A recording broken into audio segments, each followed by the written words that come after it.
This is norma lateralis. The bone taking part in the formation of norma lateralis is the parietal bone, frontal bone, temporal bone, occipital bone, temporal bone, zygomatic bone, maxilla. Then we have the nasal bones and the mandible if it was present. It is not present.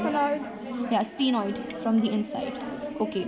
सबसे पहले we have the temporal lines which actually begins from here.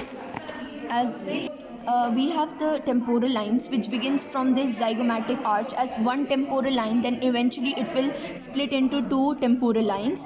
The superior it will fade away and the inferior it will become continuous with the supramastoid crest over here. Then this is known as the zygomatic arch or the zygoma.